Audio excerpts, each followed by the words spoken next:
The plains and Midwest, where some areas are seeing sub-freezing temperatures and snow.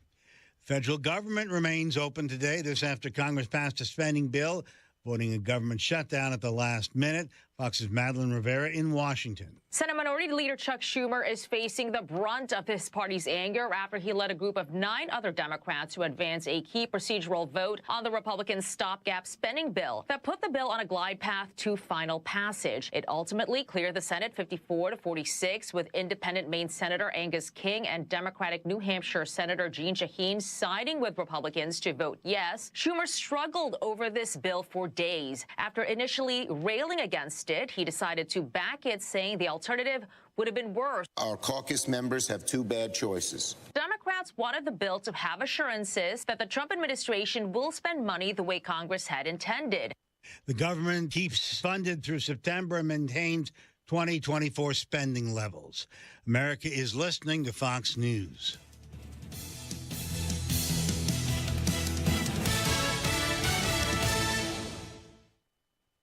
Fox News Audio presents the Fox Nation Investigates podcast, Evil Next Door, exploring the life and crimes of 5 serial predators from across the United States. It's a very disturbing case. In never-before-heard interviews and first-hand perspectives. Described as pure evil. That's a good description. The Fox Nation Investigates podcast, Evil Next Door. Listen and follow now at foxtruecrime.com or wherever you get your favorite podcasts. Get those W-2s ready. Tax season has arrived. It's the Fox Business Tax Tips. Fox News Radio's Ginny Casola and Hillary Barsky are joined by the hosts of the Fox Business Network to provide you with the latest tips, tricks, and updates on filing your taxes. From deadlines to tax law changes to the latest deductions, we'll cover it all to make sure you keep that hard-earned money where it belongs, in your pocket. Listen and follow the Fox Business Tax Tips at foxnewspodcasts.com. Talks of storm. 93 WIBC Mobile News. On the level, on the go. What Avon police were dealing with on Friday. I'm Ryan Hedrick. Here's what's trending this hour. Somebody died in a motorcycle crash on Friday. The crash happened along Gibbs Road, but police aren't sharing many details. There was another crash involving a school bus carrying kids from Washington, Indiana.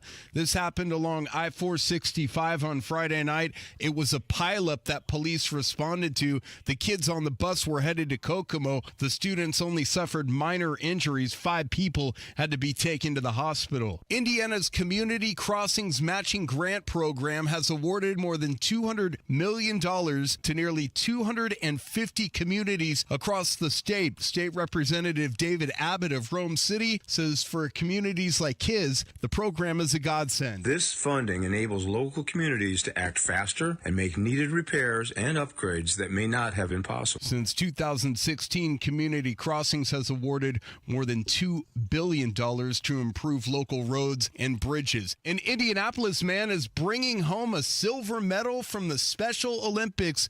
Thomas Sleva won the medal in the alpine skiing competition, but the events aren't over. He has a couple more left to go. Indiana Comic-Con happening through Sunday at the Convention Center. If you happen to make it out there this weekend, you could see TV personalities from comics, film, and more on the level, on the go, and at WIBC.com. Now, here's your forecast from the American Standard Heating Weather Center. Highs will be in the low 70s Saturday afternoon with some showers returning, or much colder Sunday with potential for some rain, snow mix, even for areas north of Indy. Highs only in the upper 40s. I'm Wish TV Star Track 8 meteorologist Stephen Deanna for 93 WIBC.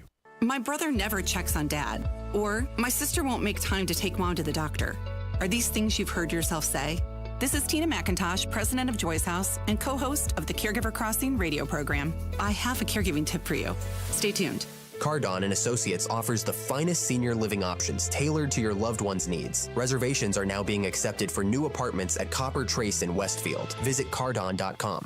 Expressing anger or resentment toward unsupportive siblings can cause unmendable rifts in relationships. Don't try to control everyone else. You can only control yourself. The success of your caregiving journey does not rest on others. So enjoy the time with your loved one. This is your special time with them. More tips like this are available anytime at caregivercrossingradio.org. With new weekly content created by Joyce House and distributed in partnership with Network Indiana, we're an on-air and online support group for Hoosier family caregivers. Hear conversations with experts, access a library of online education, and more at caregivercrossingradio.org. What if the next time you painted your home was the last time you painted your home? Our home has had Rhino Shield for 10 years. Rhino Shield. Call 888-RHINO-41. Don't paint, don't vinyl. Go Rhino. The Indianapolis Public Library. More than just books. Visit your local branch today. A well-regulated militia being necessary to the security of a free state. The right of the people to keep and bear arms shall not be infringed. This is the Second Amendment. And this is The Gun Guy. Boom, boom, boom, boom. Bang, bang, bang, bang. Boom, boom, boom, boom. Bang, bang, bang. With Guy Relford on 93 WIBC. Well, good afternoon and welcome to The Gun Guy Show here on 93 WIBC. I'm thrilled to be back 2 weeks in a row. IU basketball preempted my show. And listen, a lot of people do enjoy listening to IU basketball here on WIBC. The team, John Herrick from our own newsroom, and that whole crew do a fabulous job on IU basketball. I've been an IU basketball fan for a long time. Having said that, I also miss doing radio, and there's a lot to talk about. Particularly when we're in the middle of the legislative session, in fact, just a little past what we call halftime of the Indiana General Assembly, and then we have things going on in Congress, we have things going on in the courts, so there's just a lot out there that impacts our Second Amendment rights, and it's a little tough to not have a show for a couple of weeks in a row. I get in trouble with my wife. You know, I'll get the email that says, from executive producer Matt Hiblin, who does a fabulous job here at WIBC. But he'll send me an email and say, hey, Guy, you're preempted this week, IU basketball. And I'll get that email. And the other day I was actually next to my wife, and I got the email, and I went, darn it. And she goes, what? And I said, well, I don't have a show this weekend. I didn't have a show last weekend. And she goes, oh, so you have to spend Saturday evening with me. And I went, oh, no, hold on. That's not why I'm disappointed. Love coming home after my show, spending the evening and the rest of the weekend with the lovely Mrs. Relford. So, no, I would never, ever be disappointed in spending the evening with my lovely wife at the same time. Occasionally we have things to talk about here on the Gun Guy Show, and it's tough to not have that opportunity. Great shout out, big shout out to all the folks that came to my Essentials of Indiana gun law class out in Avon today. You've heard me advertising that course for a while. Had a sold out class. We had beyond capacity. And a few people were no-shows, which kind of helped us get everybody into the room. But if you were out there today for that class, thanks so much for coming. Thanks for sitting through a little over 4.5 hours of legal information on owning, carrying, and using a firearm in Indiana. And a lot of discussion today on the use of force, including deadly force, in self-defense. And it's the thing I talk about often. It's the thing I'm passionate about, which is if you own a gun, you have a gun in your home, and certainly if you carry a gun, my goodness, how can you not have a 1,000% vested interest in knowing exactly when you can pick that gun up, point it at someone, and God forbid, pull the trigger. In other words, potentially use deadly force against another human being. And that's determined by the law of self-defense. And we cover a lot of other things in that course. You know, what's the real impact of constitutional carry? Where can you carry? Where can you not carry under both state and federal law? How can you lose your ability to carry a firearm or even possess a firearm under both state and federal law? And not all of them involve being convicted of a crime. There are a lot of other ways you can lose your gun rights that do not involve actual criminal convictions. And we talk about all of that, but what we talk about a ton is the use of force, including deadly force, because, listen, a good mindset to have, and I've been saying this for a lot of years, you probably heard me say it multiple times if you listen to the Gun Guy Show, if a gun's involved, you ought to consider that to be deadly force.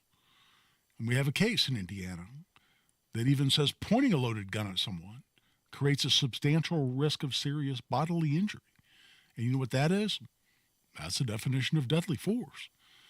So even pointing a gun at someone in Indiana today constitutes the use of deadly force. So if you're carrying that gun, by definition, you have to be incredibly invested in knowing exactly when you can do that. Otherwise, you're facing very significant criminal penalties, conviction for very serious crimes. And the law of self-defense is something that I've focused on for a long time. It's a huge part of my legal practice. I have multiple self-defense cases going at any point in time.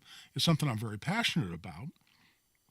And as we talked about in that class today out in Avon, and thanks so much to Parabellum Firearms and Indoor Range. They've got a beautiful range there. They do classes. Chief instructor Kevin Mueller out there, who was our host, just does an incredible job. He's a good instructor. He's a guy I've known for a long time. We've taken multiple classes together as students because he's like me. He's kind of a training junkie. And even though he's been an instructor for a long time, loves to go out and take classes as a student. I still do exactly the same thing. And we've been in classes together. And he does a fabulous job as an instructor. But he hosted us out there, and thanks to Kevin, thanks to all the folks at Parabellum, again, indoor range, you want to go out there, you want to shop for guns, you want to shoot your gun on the indoor range, they have a great place to do it there in Avon. But during that class today, a big part of the course, big topic of conversation, was the use of deadly force. And there are limited circumstances in which you're justified under Indiana law. And by the way, there are national commentators and writers out there on the issue of deadly force. And I respect a lot of these folks. Some, I think, are more hacks and just trying to make a buck from podcasts and ebooks and whatnot. But I think several are also working very hard to do a good job and educate people. The problem is the law of self-defense is state-specific. When you're justified in using force in self-defense, including deadly force, that's specifically defined by what state you live in and the laws of that state. Because typically for a crime like aggravated battery, murder, attempted murder, criminal recklessness with a deadly weapon, those are all state crimes. And so whether you're justified in using force that exempts you from any criminal culpability for crimes like that, and there are several more that might apply. Intimidation with a deadly weapon, pointing a firearm, which is a crime in Indiana. We don't have a crime in Indiana called brandishing. It always cracks me up a little bit when I see that on the internet. That looks like brandishing to me. If they're talking about a circumstance in Indiana, we have no such crime. We have pointing a firearm, we have intimidation with a deadly weapon, we have criminal recklessness with a deadly weapon, and a lot of other crimes involving guns.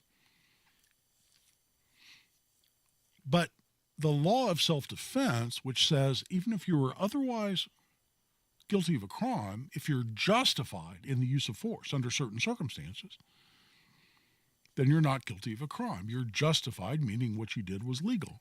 But that depends very much, depends specifically on state law and the law of self-defense in your state. And a lot of the national writers and national commentators, by definition, and it's no fault of theirs, it's just the stage on which they're dealing, the stage on which they're communicating, they have to kind of homogenize things, kind of generalize things, and talk about certain overlapping standards that apply state to state to state. But they can't get into specifics on any given state and the idiosyncrasies and differences from state to state because they're not teaching the class state to state. They're giving you general, broad, generally applicable principles on which the law of self-defense is based. My class, because I'm an Indiana attorney, I practice in Indiana, I defend self-defense cases in Indiana, very much specific in Indiana. So we're going to take a break. When we come back, I'm going to talk about the general principles governing self-defense, how that really works, how they work in court, but then I'm going to talk about a case. Again, I was excited to do the show today and remain excited for the show today because just Wednesday, March 12th, 3 days ago, the Indiana Supreme Court came down with a case. It's called Turner v. State. And it actually changed the law of self-defense in Indiana. And it's not often we get a case like this. You know, when teaching my class, I'm talking about cases that occurred in 1958, cases that occurred in the 70s and the 80s. And here we had a Supreme Court case just Wednesday, 3 days ago, that really changes the law of self-defense in a positive way in terms of the justification and the right to defend yourself. And I think it's a fascinating opinion. It's not an opinion I would have ever predicted. The outcome was somewhat surprising to me, but it was fun to go in and teach that and say, hey, by the way, 3 days ago, the law of self-defense changed in Indiana, and here's how. And I taught that in the class today, and I'll certainly go through it on the show tonight. Throughout the show, as we always do, really want to take your calls. Give us a call, 317-239-9393. Since we're talking tonight, given this very recent from the Indiana Supreme Court that changes the law of self-defense, it's a narrow sliver where it actually and when it actually changes the law, but it's fascinating to talk about. But if you have questions, you have hypotheticals, you have what-ifs, that's what's fun about teaching the class that I taught today. It's also fun about doing the radio show. Give us a call, 317-239-9393. That's 317-239-9393. We're taking a break. This is Guy Relford on The Gun Guy Show on 93 WIBC. Another update is just minutes away. Strong winds and even tornadoes. 40, 50 miles per hour. Tonight into tomorrow morning. Hear the news. House Republican passed bill Chuck Schumer now support. I think there is a deep sense of outrage and betrayal. On the level. 30-day ceasefire. Russia's there, and if they're not, it'll be a very disappointing moment for the world. On the go. IU men's basketball team eliminated. Mike Woodson believes they can get into the NCAA tournament. 93 WIBC Mobile News. Guy Relford for the law offices of Guy Relford. You know, one thing we do at the law office that we really enjoy and do a lot of is expungements. And that operates under Indiana law for a lot of convictions. You can actually expunge those convictions off your record. For a felony, it takes 8 years with a clean criminal history. For a misdemeanor, it takes 5. And for most convictions, if you're eligible for conviction, you can actually restore your gun rights through the expungement process. And that's something we do a lot of, we enjoy doing. If you're interested in that, if you have a friend or family member who might be interested in that, contact us through the website. It's relfordlaw.com. Let us know if we can potentially help you and help restore your gun rights through the expungement process available here in Indiana. That's relfordlaw.com. He's not just a real estate agent. He is a real estate expert. Mark Dietl, the only real estate expert I would trust and recommend with the sale of my home. How about Katie and Chris in Perry Township? Sadly, their marriage had ended. They were both ready to sell and move forward as soon as possible. Mark Dietl made it happen fast and easy. Their home sold for more than they anticipated in 24 hours with 17 showings and multiple offers. Mark Dietl is the best in the business because of the guarantee.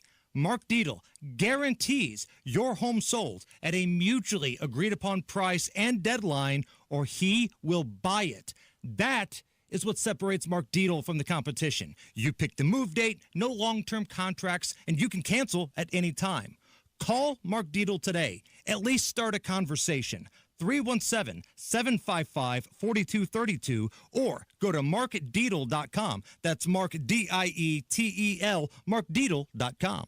Hey guys, let's talk about feeling your best. If you don't feel that same energy, strength, you're moody, or it seems you've lost your drive with your partner, it could be low T. Testosterone therapy, or TRT, may be the answer, and you'll find true experts at Low T Center. Getting tested is fast and easy. They're not all the same. Don't settle for a standard dosage TRT program. Learn about personalized therapy at a Low T Center near you. LowTCenter.com. Low T Center, reinventing men's healthcare. Are you having trouble hearing? Hearing loss can devastate the quality of your life. Now, there's an affordable fix for you or your loved one. Rated in the best hearing aids of 2024 by USA Today, Audion Hearing has the highest quality hearing aids at the lowest prices, just $189. I actually like them better than my old $5,000 hearing aids. I could not believe how my hearing and life changed. Join over 500,000 happy customers by going to audionhearing.com. That's AUDIEN hearing.com. Meals from those years are hard to forget. It was all white bread and whole milk, hamburger casseroles and quiche Lorraines, all with a side of cigarettes. We ate salads as desserts. We knew a party was classy if it had a cheese log, and we never missed an after-dinner smoke. It didn't matter if we were in our dining rooms, a burger joint, or the ritziest of restaurants. There'd be an ashtray on every table, and that very particular flavor in every meal. We smoked for breakfast, lunch, and dinner. It's amazing that our food could taste like anything else. If that was you then, get your lungs screened now. Surviving lung cancer starts with a scan. Learn more at screenyourlungs.org. This PSA was made possible by industry funding and guidance from lung cancer patient groups. Smokey the Bear. Then you know why Smokey tells you when he sees you passing through. Remember, please be careful, it's the least that you can do. What you desire, don't play with matches, don't play with fire. After 80 years of learning his wildfire prevention tips, Smokey Bear lives within us all. Learn more at SmokeyBear.com. And remember, only you can prevent wildfires. Brought to you by the USDA Forest Service, your state forester, and the Ad Council. Housing discrimination because of race, color, or national origin is against the law. If you believe you've experienced housing discrimination, contact HUD at hud.gov/fair housing. Indy Humane. Find your new best friend today. Visit indyhumane.org. Second to none on the Second Amendment. This is The Gun Guy with Guy Relford on 93 WIPC. And welcome back. I'm Guy Relford on the Gun Guy Show on 93 WIBC.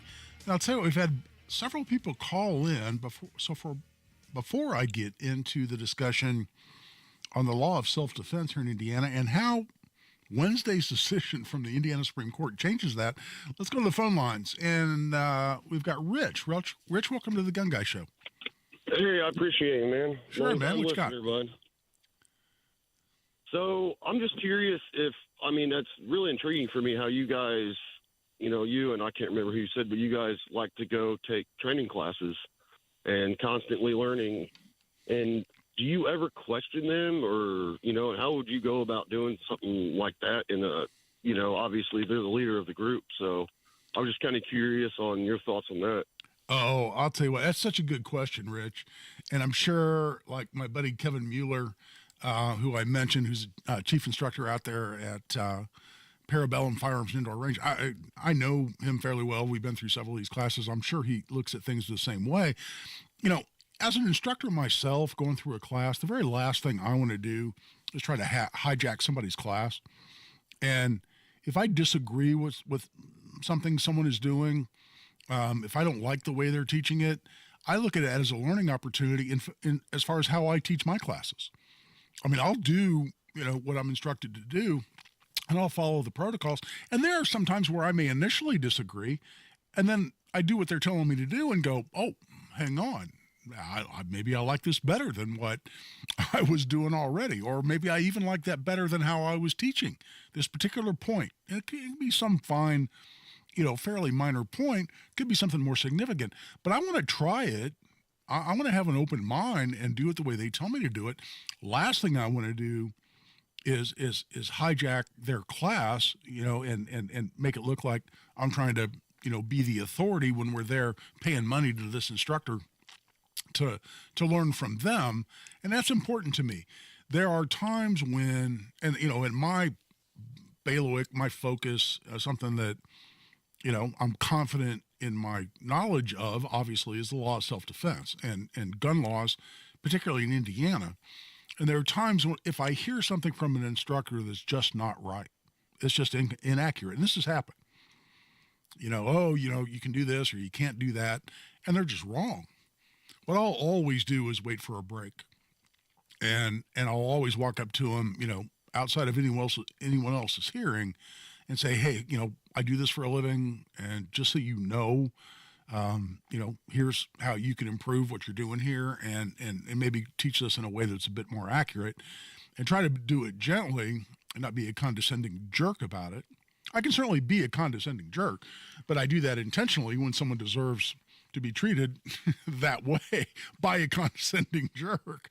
And I'm fairly adept at that too, but I'll try to do it in a way that gently corrects them on those points. But as far as pure firearm instruction, no, I'm in there to learn from them. I'll follow them the way they want to do it. And, and frankly, I have been through some classes where the only real takeaway from that class is these are few and far between. But the only real takeaway is, man, I'll never teach a class that way. I did a class from a bunch of new guys. They were a group of county sheriffs, and I won't identify the county, and I don't want to embarrass anybody. But they put together a training program, and I was really excited to take it because it was in cold weather, and the flyer for the course talked about testing yourself and testing your gear, and it was a rifle class, primarily a rifle, but you also used your backup handgun as well. And we were doing some cool things. We were shooting in and out of vehicles. You got to learn a lot about shooting through glass and how that impacted trajectory of the bullets that you're firing out of your gun, and how different calibers react in different ways, different parts of a gun, different parts of a car, I should say, that just flat don't stop bullets. A lot of people, like in movies and TV shows, you see somebody, hiding down behind a car door, and somebody's shooting at them, and all the bullets are just, deflecting off the car door. That's not how that works. A lot of times that's very soft metal, it's soft aluminum, or very thin steel at the most, and bullets go right square through those things. They are not good cover in terms of something that'll stop a bullet. So we're learning a lot about that. But what the class involved was just doing a bunch of drills. They'd say, okay, come in here and shoot this windshield and do this and go around this corner and shoot that.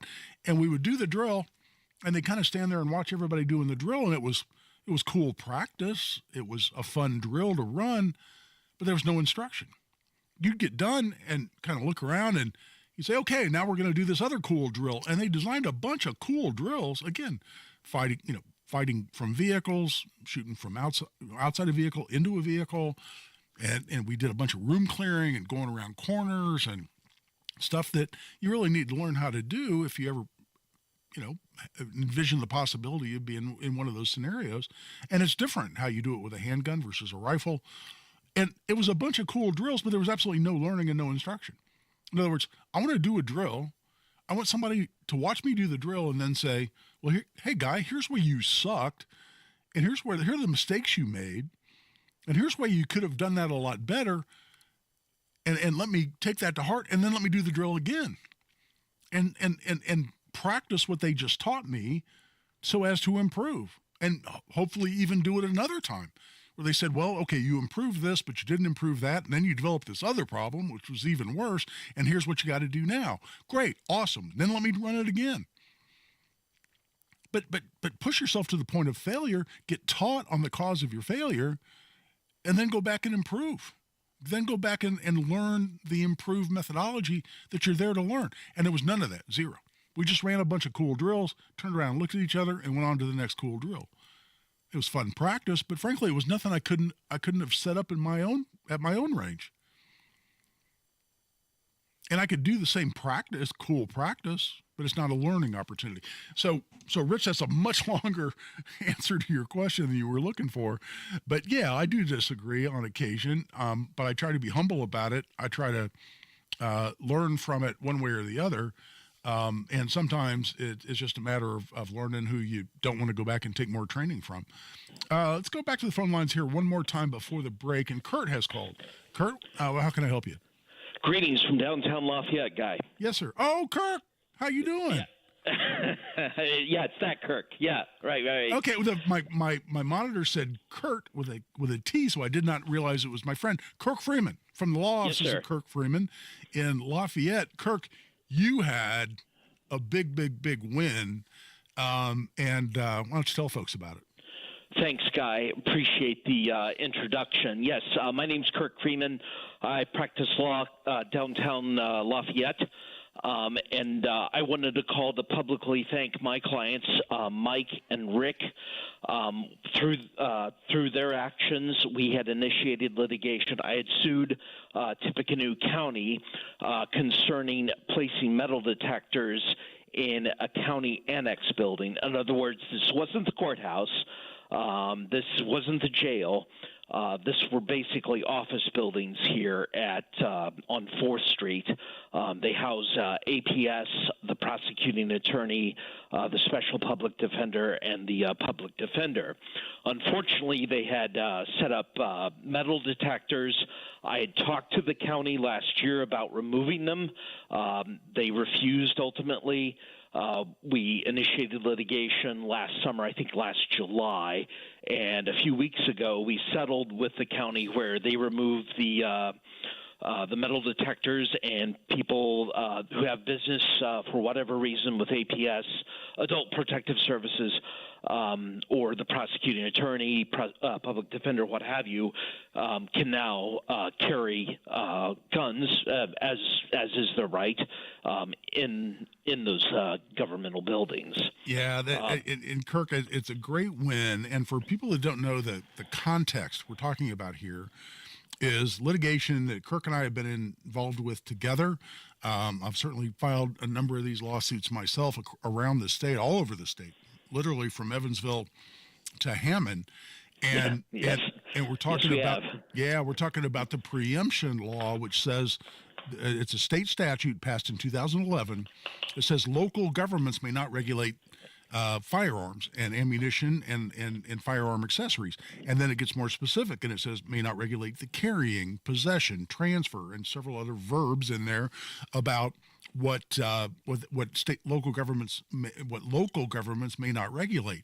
And there in Kirk's hometown of Lafayette, you had a local government saying, well, we're going to put metal detectors in a government building that and use those metal detectors to prevent people from carrying in this building, where they simply could not do that under the preemption law because that's a local government regulating firearms. And Kirk had the wherewithal, had the clients, filed a lawsuit and won.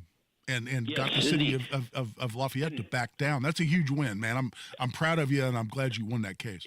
If we don't fight them on the first step, they'll scamper all the way up the ladder. So I'd like to publicly thank Rick and Mike again. These are soul of the earth people, military veterans, hardworking people with families, and it takes courage, even if it's civil litigation against your government, to stand up to your government and say, oh, no, you don't. That's wrong. I'm going to say something about it. So I think it's people like that that make me proud to represent people who defend their civil rights. Absolutely, Kirk. Big win. Congratulations. Now, did you get an award of attorney's fees? No, and that's the other thing. Thanks for bringing that up, Guy. Yes, that is possible under the statute, but I want everybody listening to know we did not ask for attorney's fees. I paid pro bono, fronted the filing fee. I took it on pro bono. I did not ask the court for attorney's fees. I just wanted them to stop what they were doing, which was wrong. Oh, that's fantastic. Kirk, congratulations, buddy. Thanks for calling. And listen, if you have issues like that in Lafayette or anywhere else in that area, Kirk Freeman does a fabulous job, won this case, did it for $0. Kirk, you're a better man than me, brother, because I'll guarantee you if I'd have had that case, I'd have said, here are my fees, because under the statute, you can not only get your attorney's fees, you can get a monetary liquidated damage award of 3 times your attorney's fees. That's correct. Yes, absolutely. But we weren't out there to soak the taxpayers. We were only there to stand up for the taxpayers and tell the government, no, you're wrong. That's beautiful. Kirk Freeman, thanks so much, brother, for calling in. We're well past the bottom of the hour. Time to take a break. Thanks to Kirk Freeman, not only for that win, doing it on his own dime and not even asking for fees, but also getting the city of Lafayette to back the hell down when they're trying to violate the Second Amendment rights of citizens in Lafayette. That's huge. That's a big deal. And Kirk and I talked about it some time ago after it happened, but I didn't have a show for a couple of weeks, and I'm so glad he called. Right now, we're taking a break. This is Guy Relford on The Gun Guy Show on 93 WIBC. Like magic, it appears in the sky. A rainbow. Somewhere over that rainbow lurks not bluebirds or dreams. Hidden behind that beauty is trouble. Get a cone tornado right there. Don't be fooled. Tornado on the ground! Confirmed tornado on the ground! Confirmed tornadoes. Oh my gosh, look at it. Oh my gosh. This spring, depend on your severe weather station. Baseball size hail. 93 WIBC. Hey, it's Rob for Universal Windows Direct. Tax season is here, and what better way to reinvest in your home than with brand new energy-efficient windows? During Universal Windows Direct's Tax Time Sale, you can save big while making your home more comfortable and energy efficient. Right now, buy 2 windows, get 2 free, and there's no limit.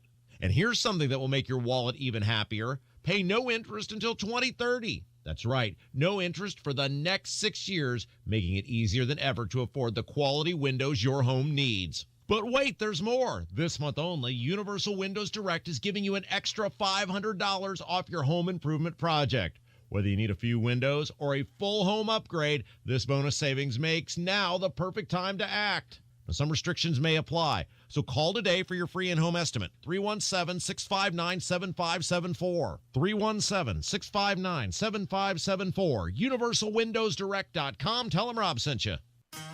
500 Guns is just east of the Speedway and the Viaduct on 16th Street. Joe and Guy Montgomery are the experts to trust when you want to buy or sell guns. They buy single guns or entire collections. If you've decided this is the year to become a gun owner or to add to your collection, don't buy until you visit 500 Guns. Contrary to what many think, you actually can get better pricing at 500 Guns than at the big box stores, and a lot better service. See them today. 500 Guns, West 16th Street, Indianapolis. You still thinking job change in the new year? Yeah, I need something that's in high demand and more stable in this economy. IT?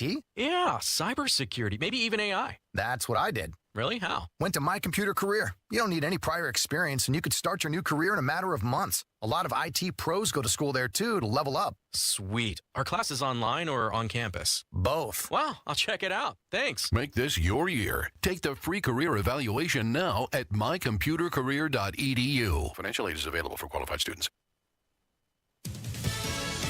Fox News, I'm Deborah Valentine. In a post on Truth Social, President Trump has indicated he's ordered U.S. airstrikes against Iran-backed Houthi rebels in Yemen. Targets in today's strikes include air defense systems and missile and drone factories, and also include a strike against one of the Houthis' top missile officers. Fox's Lucas Tomlinson reporting. At least 17 people reported dead in Texas, Arkansas, and Missouri as a massive storm system is spawning tornadoes and wildfires in the central and southern U.S. Fox's Brandy Campbell is in Birmingham, Alabama. We are in the hot spot. We have a 5 out of 5 level when it comes to the level of severe weather we could experience here going into the overnight hours. Weather officials say the system will move into the Carolinas and Virginia Sunday. Upper Midwest and Northern Plains residents facing blizzard-like conditions, massive wind gusts, and plummeting temperatures. America's listening to Fox News. You've worked hard to get to where you are. By now, you ought to be able to focus more on you, but you're finding your focus has shifted to caring for your aging spouse or parents. At A Senior Retreat, they understand. Their adult day services give your loved one the care they need, while you reclaim your time. Daytime supervision with activities that promote physical, mental, and emotional health for them and for you. Locations in Morgan, Johnson, and Hendricks counties. 317-999-8145 or aseniorretreat.com. Big Joe here. You've heard me talk about Absolute Comfort and the Mitsubishi electric ductless mini splits for years. This energy-efficient way to heat and cool your home is a game changer. These systems are smart and can detect when someone is in the room and adjust to your activity. Visit Absolute Comfort at the Flower and Patio Show, booth 382 in the West Pavilion across from the Beer Garden. Ask for Jeremy or Chris to answer all your questions. Absolute Comfort, your trusted American Standard Mitsubishi Electric Elite Ductless Pro dealer.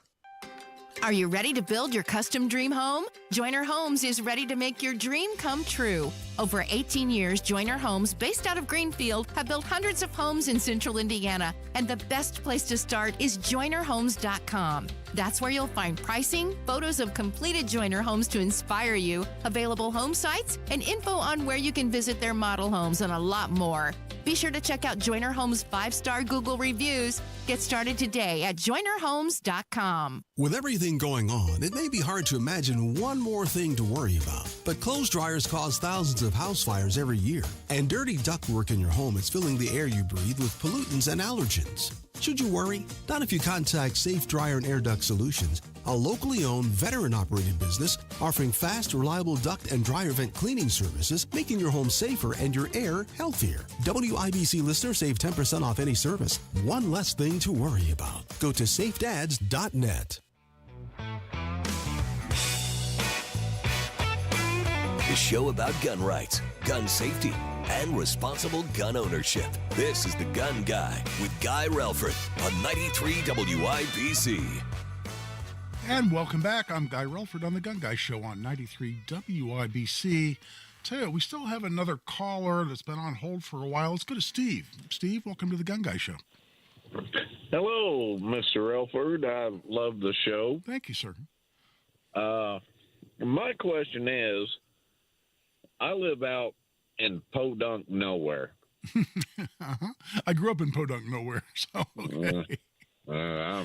It's actually Owen County, but a friend of mine lives in Putnam County, and he had, I believe, some kind of officer tell him that the signs he had hanging up, that if someone was to come on your property and do something they ain't supposed to be doing, like breaking into something,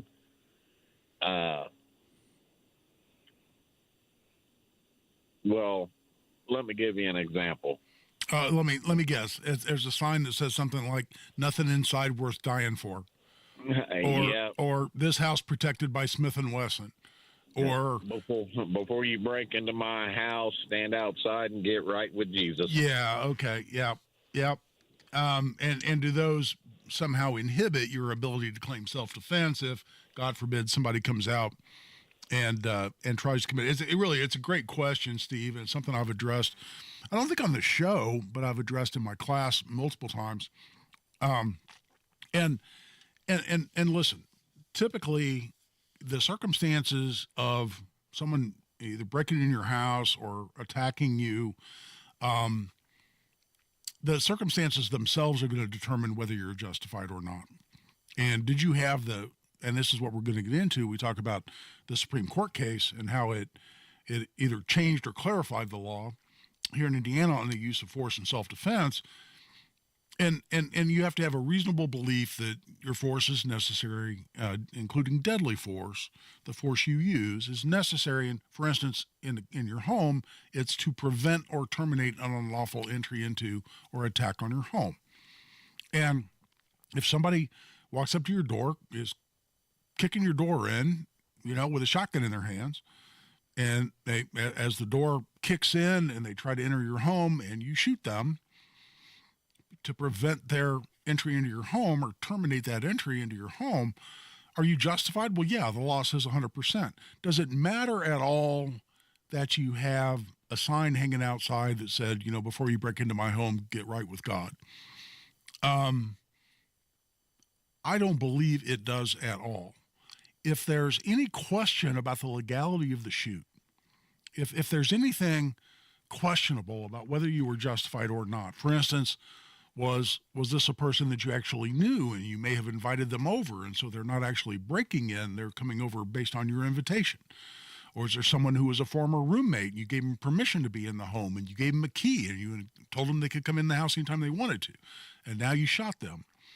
You know, could a prosecutor use a sign like that to sort of paint you as someone who's, you know, looking for an opportunity to be violent, to try to taint the jury, and is what I talk about with jury trials, try to flavor the stew against you in such a way that would somehow prejudice you in that case?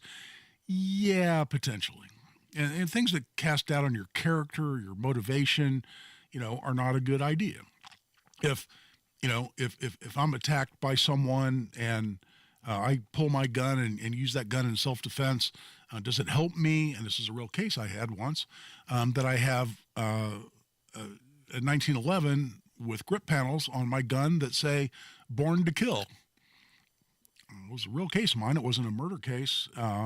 It was a criminal recklessness case, but it did not help that he had "Born to Kill" grip panels on his 1911.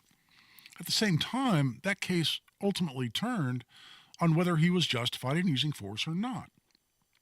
And so whether it's a gun modification or the clothes you're wearing or the patches you have on your jacket or your hat or the signs outside your home, it's never a good idea to have anything like that somehow cast doubt on your motivation or your propensity to be violent. But at the end of the day, with any competent attorney, the question of whether you were justified in using force in self-defense is going to turn on the facts of that situation. And did you have the requisite reasonable belief that's required that deadly force is necessary to prevent a break-in into your home, to prevent serious bodily injury to you or another person, or the commission of a forcible felony outside the home? I mean, that's where the test comes in. And what you're wearing or the sign outside your house shouldn't impact that. But in a close call case, do you want something that can flavor the stew, something that can impact the jury, something that says, oh, wow, this is a dangerous, violent person who's just looking for an excuse to be violent? No. As your defense attorney, I would prefer we didn't have to deal with those issues.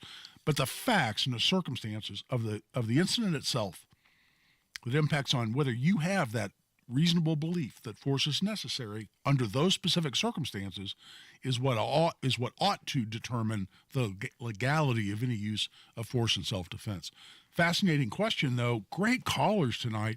Tell you what, we're going to take a break, come back, and get into the law of self-defense in Indiana, how the law of the use of deadly force in self-defense really works, and how this new case certainly interprets that for us, if not changes it outright. Talk about all those things when we come back. Continue to take your calls. Fabulous callers tonight. Great questions. 317-239-9393.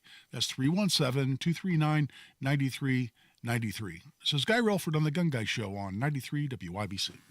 Indianapolis roads, a total disaster. Some of the worst potholes in America. Am I right? A car on Keystone Avenue just fell into one the size of a swimming pool. Disgraceful. These roads should be great again. But right now, they look like the surface of the moon. Suspension repair shops are making a fortune. Rigged system. But Matt Baer, he's the guy to trust. Tremendous at avoiding these disasters. Just tremendous. Matt Baer, making your commute great again. Mornings and afternoons on 93 WIBC.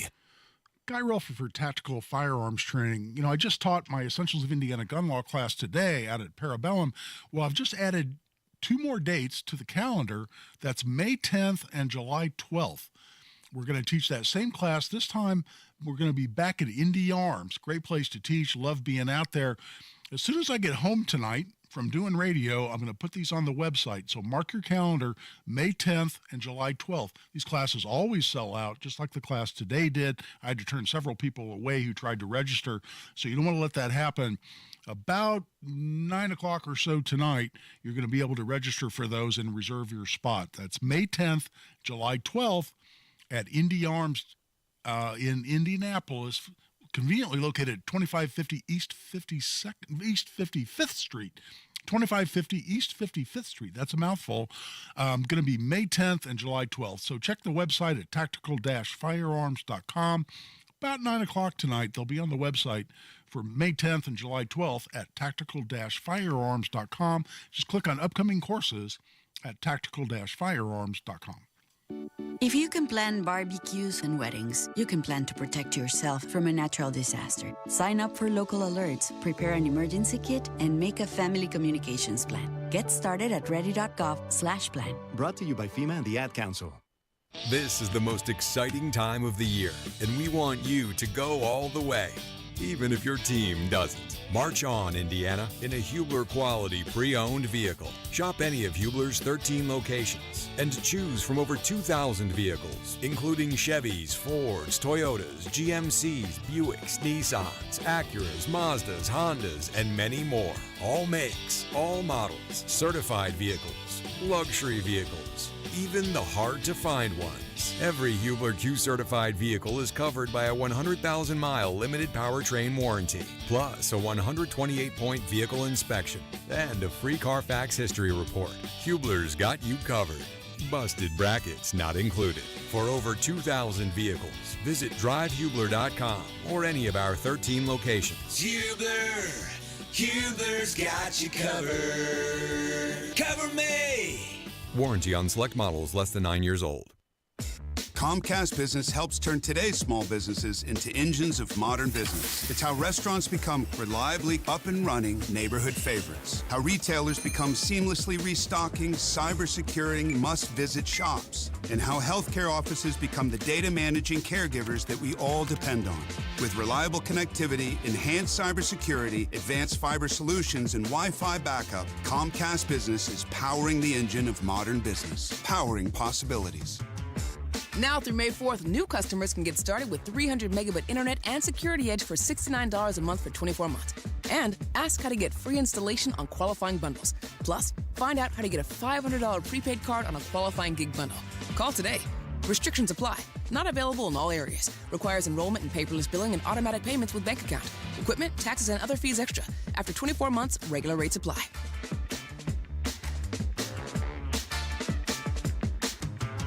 Hey, Pat Sullivan here for Hope Plumbing.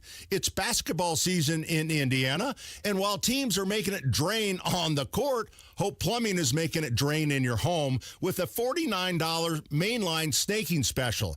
Now is the time to get your main lines checked before spring has sprung and it's too late. Don't wait. Call Hope Plumbing today at 641-HOPE, 641-HOPE, hopeplumbing.com, and let's make it drain. Kendall and Casey. I'm a young, up-and-coming professional. We are people who want to work. We want to engage. We don't want to be freeloaders. And yet, it makes it very hard for young people to actually do that. Kendall and Casey, 9 till noon on 93 WIBC.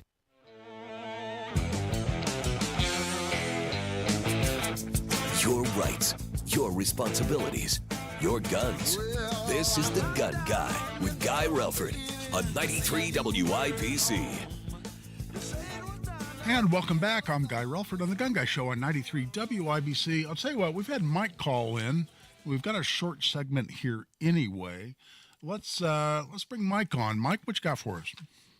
Yeah, I was just curious where the federal government, justifies its authority of coming into a state and dictating to who can and cannot have a firearm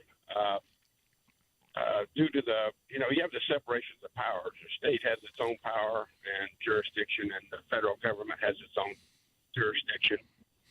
I think it was United States versus Wyatt, says that an item does not retain its interstate commerce status once it reaches its point of destination. And I know the federal government always uses interstate commerce as, we have jurisdiction through interstate commerce. Yeah, well, yeah, let me go into this. And anybody who listens to the Gun Guy Show knows how I feel about the Supreme Court having completely bastardized the Commerce Clause, quote unquote, to allow the federal government to really get in and regulate any area it wants. How do I feel about it? What's my take on it? I think our founders would be spinning in their graves knowing how we allow the federal government to regulate virtually every aspect of our lives today, when that was never what the founders intended. They were specifically and purposefully very, very limited in the delegation of specific powers to the federal government, to the point where when the Anti-Federalists were arguing over whether we needed a Bill of Rights, because the Anti-Federalists said, listen, we don't trust the bastards who are going to be in government to not infringe on inherent natural rights we have. We need a Bill of Rights that spells this out. The Federalists argued, oh no, that's completely redundant and unnecessary, because if we haven't specifically delegated a power to the federal government, they simply don't have that power and they can't regulate in that area. So it's redundant to come back and include a Bill of Rights in the Constitution, because the federal government doesn't have the ability to infringe those rights anyway. But thank God the Anti-Federalists were cynics and said, no, the nature of people is to expand power whenever possible. It's the nature of government, people in government, to expand their power whenever possible. We need a Bill of Rights. But they still believe that the federal government wouldn't go beyond a specific delegation of powers as controlled by the Bill of Rights. But just to be additionally redundant, they included the 10th Amendment that said those powers not specifically delegated to the federal government are reserved to the states. So if you told the founders today that we have more federal law enforcement officers, people working for the federal government that are running around with guns and badges, than we have United States Marines, the founders would spin. I'm telling you, it's not what they intended. How do I feel about it? I think it's ridiculous, but the Supreme Court's let them do it, and it's an uphill battle to get that turned around based on where we are today. Right now, we're coming up on the top of the hour. It's time to take a break. We'll be right back. This is Guy Relford on The Gun Guy Show on 93 WIBC. Heard about Galaxy Concrete Coatings and their transformation?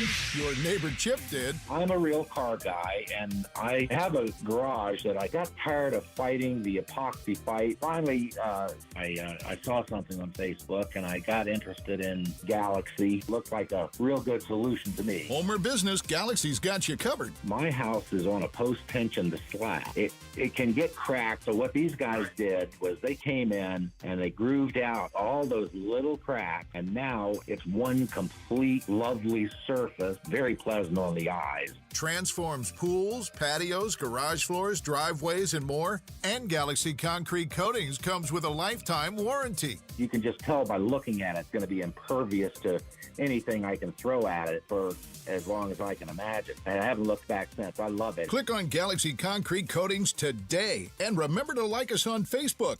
Galaxy Concrete Coatings, we are out of this world. Recent talk about rising interest rates and economic uncertainty may have you wondering if now is the right time to sell your home.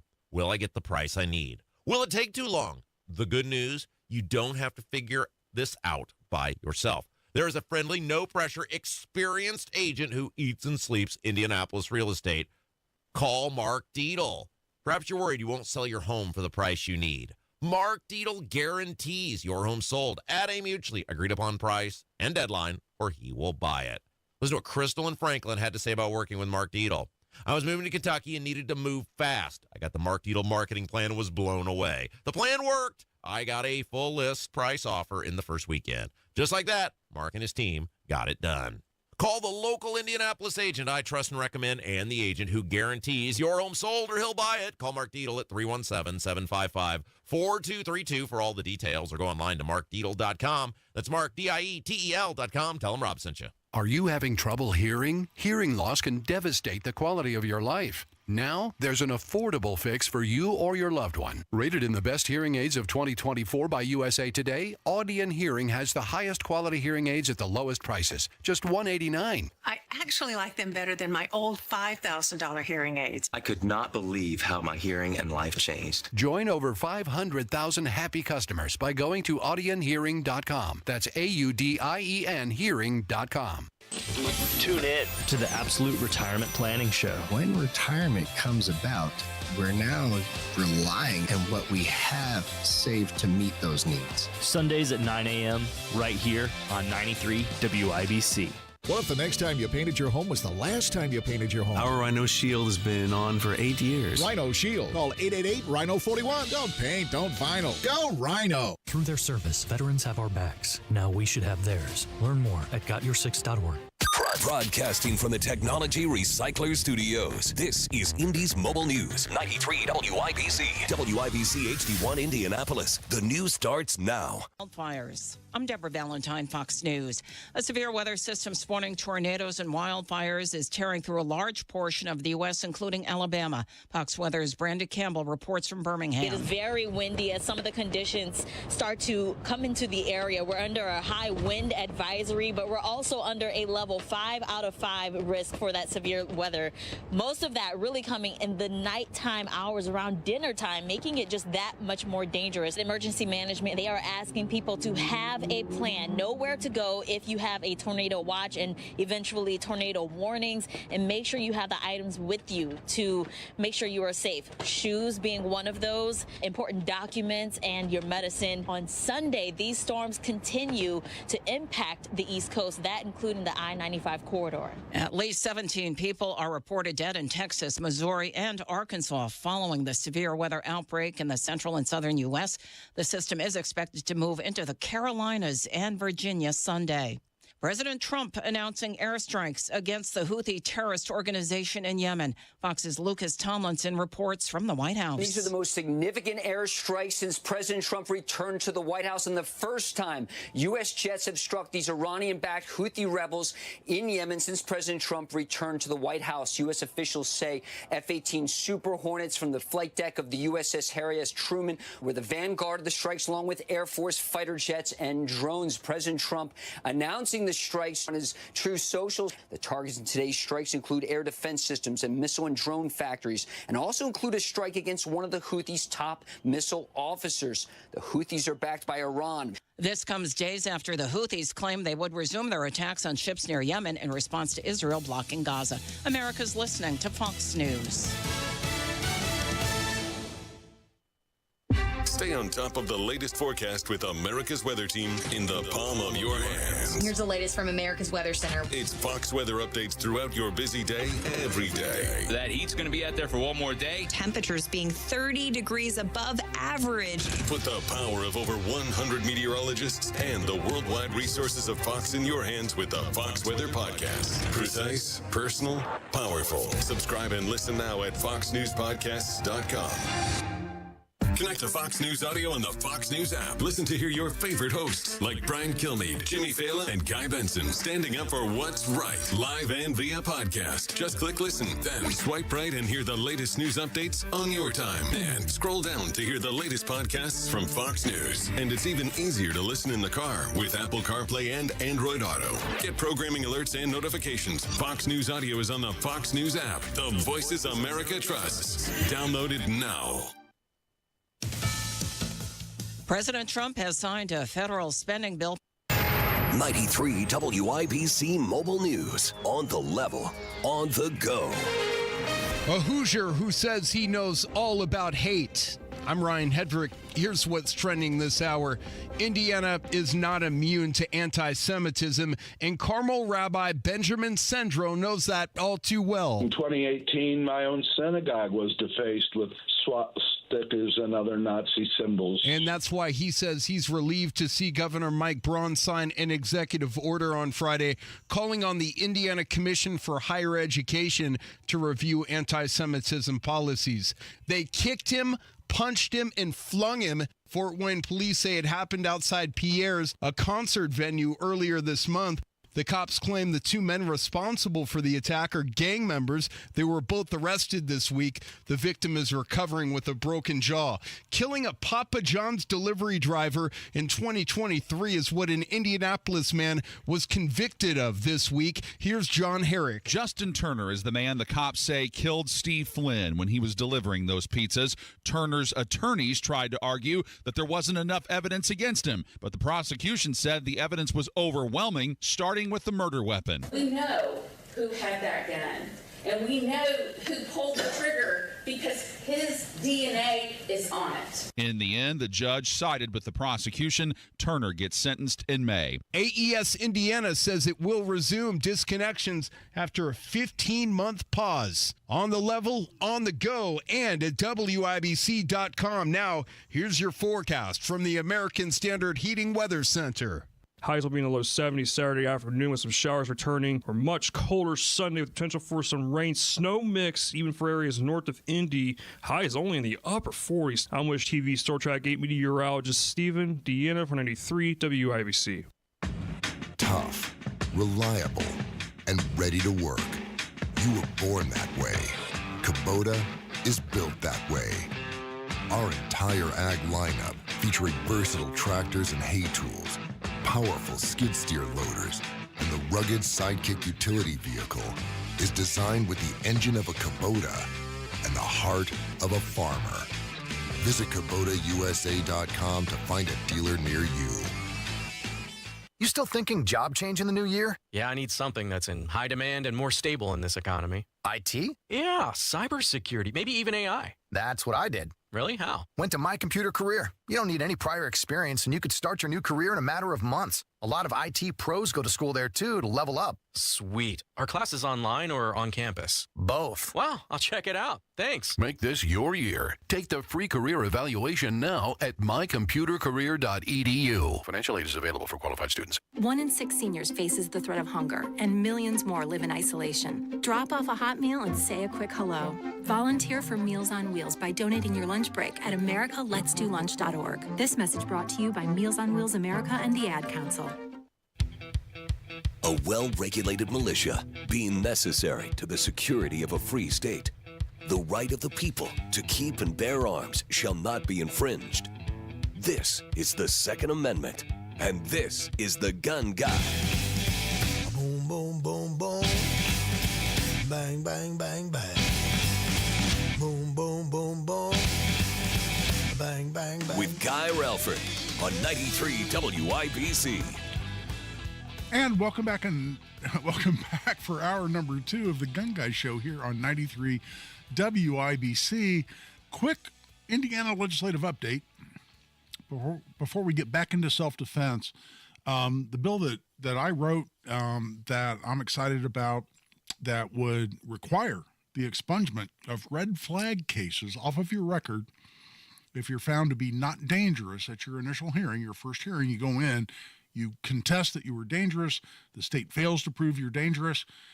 House Bill 1137 says that if you're found to be not dangerous at that first hearing, the court shall order that the records associated with that be expunged off your record. I've talked about that bill several times here during the legislative session. It's good law. It's going to help a lot of people. It'll actually also allow you, if you had a red flag case 5 years ago and you were found to be not dangerous at that first hearing, it'll actually allow you to go back into the case and file a petition to have those records expunged, and the court shall grant it. It's mandatory.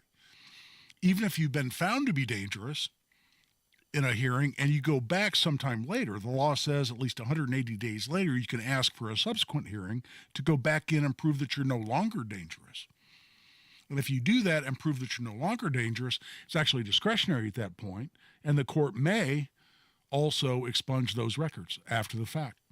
Even though you were found to be dangerous the first time, if you've improved, you've gotten treatment, you may have just gotten steamrolled at the first hearing because you didn't know what was happening, you didn't hire an attorney, whatever other reason. You go back in, prove later that you're no longer dangerous, you can also ask the judge to seal those records. That bill has now passed both House and the Senate. It got amended slightly in the Senate in a way I have no problems with.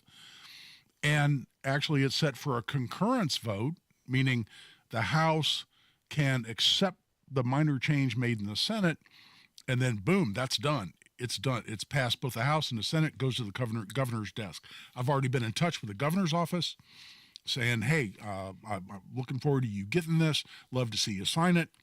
If you want to have a signing ceremony, sign me up. I will be right there for that.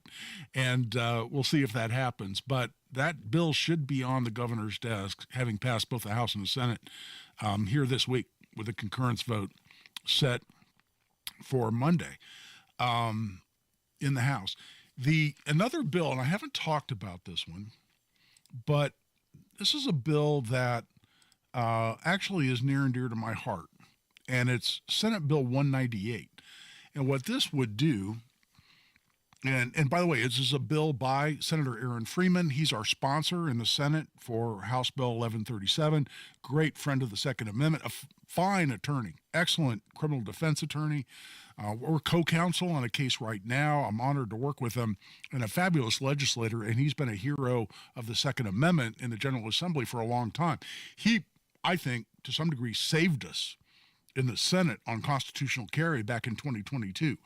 And the speech he made in support of constitutional carry in 2022, looking at some of the detractors, some of the people who disagreed with constitutional carry that were there in the room, and influential, respected people. Still, Aaron Freeman looked him right in the eye, and he made the arguments for why constitutional carry should pass, and should pass at the time in the Senate, and won the day. So he's a hero of the Second Amendment. He has a bill in the Senate. It's already passed the Senate. It's now gone over to the House, and it is, I'm thrilled to see, set for a hearing on Wednesday. This is Senate Bill 198. Now, what would this do? This would take the crime of swatting. You know what swatting is?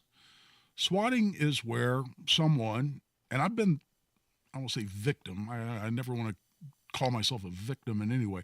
I've been subject to a swatting at my office in Carmel. This is where someone calls police with the intent of telling police whatever it is that in their mind will result in a SWAT team or some group of armed officers showing up at your house, or in this case, your office, in a situation that may ultimately end up with them causing harm to you.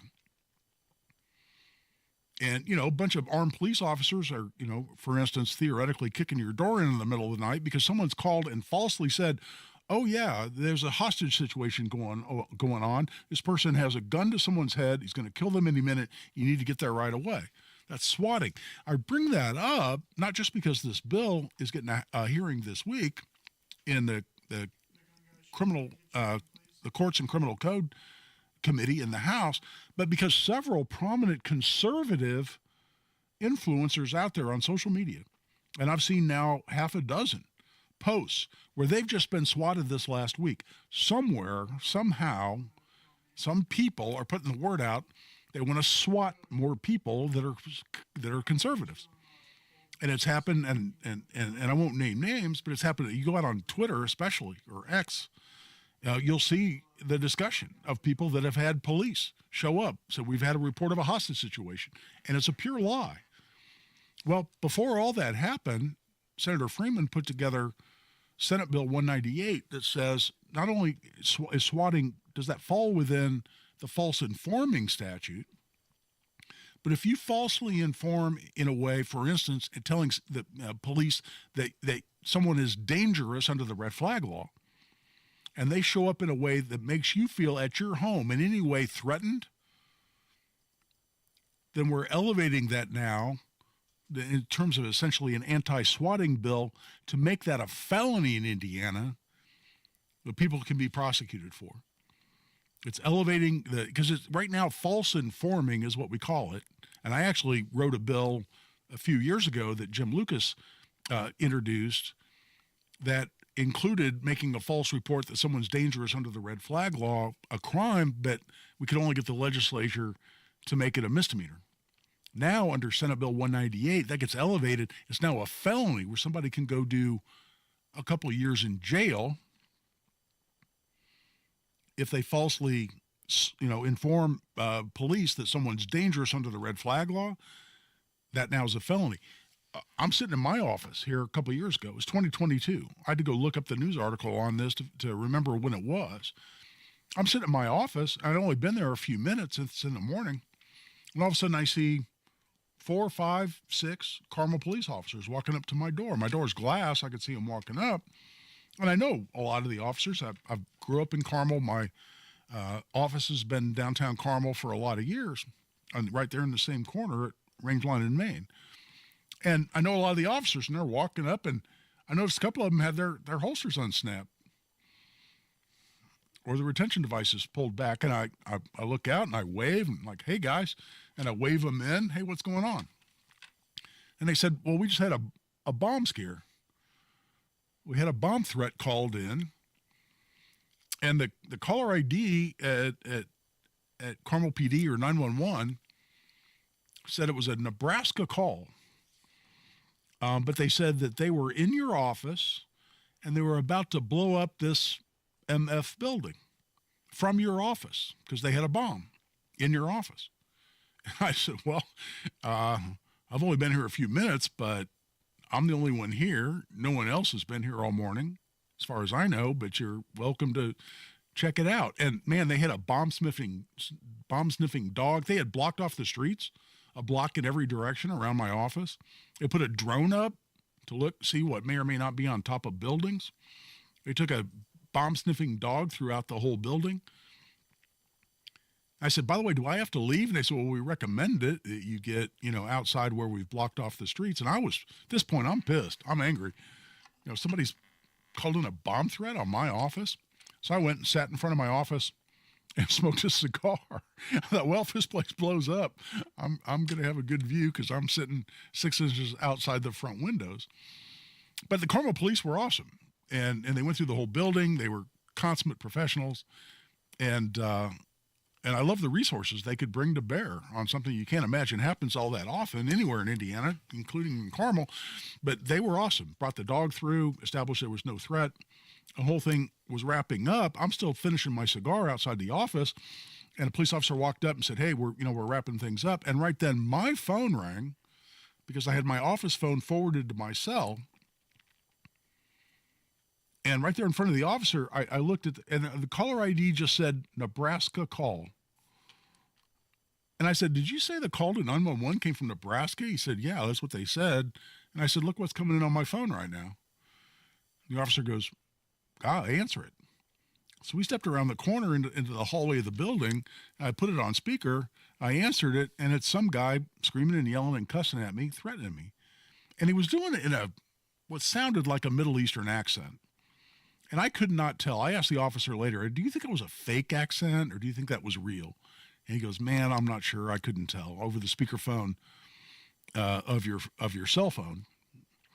But this guy was telling me he was going to kill me. He was going to blow me up. He was going to kill my family. And at one point, me being me, I looked at my phone. I looked at the officer and I went, got to do it. I said, only if I don't kill you first, MF. And officer looked at me like, really, dude? That was that. But it was interesting because this guy, called me after he called 911. So that was, in my mind, a swatting. He wanted the police to show up thinking I was sitting in my office with a suicide vest on or sitting on a bomb or I don't know what. But having gone through that, it was not that big a deal. I got to sit out in front of my office in the middle of the morning and smoke a cigar and finish my coffee. And so I didn't consider it a huge deal. But having gone through it, if they were able to catch that idiot, would I like to see him put away on a felony? Oh, hell yes. Well, that's House Bill 198 that's set for a hearing in the Courts and Criminal Code Committee in the House on Wednesday. It already passed overwhelmingly in the Senate. It was like 47-1 or something. So I expect it to pass in the House as well. And so with all this swatting going on that we're seeing discussed on national social media, like Twitter and whatnot, and it seems to be directed specifically at conservatives, I love the idea of enhancing the penalty and putting these people in prison on a felony right here in Indiana. That's thanks to Aaron Freeman and Senate Bill 198. And thanks to the chairperson of the Courts and Criminal Code Committee in the House, that's Wendy McNamara, for hearing that bill. So excited about that. We're happy that's moving forward. We're taking a break. We come back. Now I'm going to get into the discussion of self-defense and how that has been tweaked, interpreted, if not changed, right here in Indiana. We're taking a break. This is Guy Relford on The Gun Guy Show on 93 WIBC. Life moves fast. Another new directive from Donald Trump. President Trump will not be deterred to make our federal government more efficient. So does the news. We expect those meetings to take place very soon. Decisions made today Kash Patel confirmed as the next director of the FBI. could impact you tomorrow. Accountability and transparency. What's next? You never know what's going to happen. Need to know what happened. We're already tracking it. Stay in the know while you're on the go on 93 WIBC. Guy Relford for the Law Office of Guy Relford. You know, one additional service that we provide at the law office is we do NFA Trust. What's an NFA Trust? That's a trust that allows you as the person who creates the trust to have multiple co-trustees that allows you to have an NFA item. That's an item that's regulated by the National Firearms Act. So we're talking about short-barreled rifles, short-barreled shotguns, suppressors, fully automatic firearms, and others that allows you to have those not owned by you as an individual, but owned by your trust. There's a huge advantage in that now all your co-trustees, whether it's your family, your shooting buddies, whoever it might be, can all lawfully possess that NFA item. You want to lend your short-barreled rifle that has a suppressor on it to your son, your adult son, your wife, your husband, whoever it might be. If they're co-trustees on your trust, everybody on that trust can lawfully possess that items. Today, only you, as the owner, as an individual of that NFA item, can possess that. In addition, if you pass away, the trust controls what happens to those items. There's no reason, no need to go back to the government and ask the government for permission for your estate to transfer those items to the beneficiaries of your estate. It happens automatically through the trust. There's no reason to go back and play Mother May I, no reason to file more forms with the government. It's all taken care of through the trust. So a lot of people that are into NFA items, whether it's suppressors or SBRs or SBSs, love having a trust. We do those. We offer lifetime legal support to assist you in managing NFA issues arising out of the trust, and we do that for what we believe is a reasonable cost. So if you're interested in NFA Trust, contact us at relfordlaw.com. Located in Carmel, we can do really virtually all of that over email. Just contact us at relfordlaw.com. Advanced solutions from Comcast Business help turn today's enterprises into engines of modern business. It's how retailers become logistics mastering, supply chain transforming, seamlessly restocking, frictionless paying favorite shopping destinations. Thank you for shopping. And how nationwide restaurants become customer focusing, touchscreen ordering, second window, please, rapidly customizing, quick serving eateries. It's how we turn financial firms into market tracking, client servicing, cyber securing economic engines. Loan approved. Congratulations. And how hospitals become the patient scanning, data managing, welcome to the worlding, life-changing healthcare facilities that we all depend on. With leading networking and connectivity, advanced cybersecurity, and expert partnership, Comcast Business is powering the engine of modern business, powering possibilities. Restrictions apply. This is the most exciting time of the year, and we want you to go all the way, even if your team doesn't. March on, Indiana, in a Hubler quality pre-owned vehicle. Shop any of Hubler's 13 locations and choose from over 2,000 vehicles, including Chevys, Fords, Toyotas, GMCs, Buicks, Nissans, Acuras, Mazdas, Hondas, and many more. All makes, all models, certified vehicles, luxury vehicles, even the hard-to-find ones. Every Hubler Q-certified vehicle is covered by a 100,000-mile limited powertrain warranty, plus a 128-point vehicle inspection, and a free Carfax history report. Hubler's got you covered. Busted brackets not included. For over 2,000 vehicles, visit drivehubler.com or any of our 13 locations. Hubler's got you covered. Cover me! Warranty on select models less than 9 years old. Hey guys, let's talk about feeling your best. If you don't feel that same energy, strength, you're moody, or it seems you've lost your drive with your partner, it could be low T. Testosterone therapy, or TRT, may be the answer, and you'll find true experts at Low T Center. Getting tested is fast and easy. They're not all the same. Don't settle for a standard dosage TRT program. Learn about personalized therapy at a Low T Center near you. LowTCenter.com. Low T Center, reinventing men's healthcare. When it comes to great deals on tax prep, Jackson Hewitt isn't holding back, and neither is this commercial. Their offer is so big, it has to be said with Reverb. Expert tax prep for $149 or less. It's a deal so spectacular, it needs a symphony, some explosions, and a clock ticking, because this offer, $149 or less. And soon, one expert tax prep for $149 or less. Try Jackson Hewitt today and save. Whew. Limited time offer for new clients on federal returns. Participating locations only. Terms at jacksonhewitt.com/149. At Uline, they know firsthand the road to success is an uphill climb. Uline started in the family basement, and through hard work is now North America's most trusted shipping and industrial supplier. They get what it means to have the support of reliable, hard-working partners. So they keep 41,000 items ready to ship. Whether your company is still in a basement office or expanding cross-country, Uline will be there on your road to success. Visit uline.com. We're all different. 1 in 5 of us live with a mental illness. Don't filter who you are. Talk to someone you trust. Learn more at bringchangetimind.org. Find the path to recovery that works for you. Learn more at cdc.gov/stopoverdose. Now you've got a gun guy. Guy Relford on 93 WIBC. And welcome back. I'm Guy Relford on the Gun Guy Show on 93 WIBC. So the law of self-defense, which the Supreme Court of Indiana certainly tweaked, perhaps interpreted, perhaps changed, kind of depends on your perspective a bit. But let's talk about the law of self-defense, particularly as it relates to the use of deadly force. And if you want to follow along and read the actual statute on this, and I read this, talked about this, and had it on slides for my class today out at Parabellum Firearms and Indoor Range. But the general self-defense statute, I call it the general self-defense statute. There's a separate provision that deals with castle doctrine, which is defending your home. But what I call the general self-defense statute deals with the use of force and self-defense everywhere else.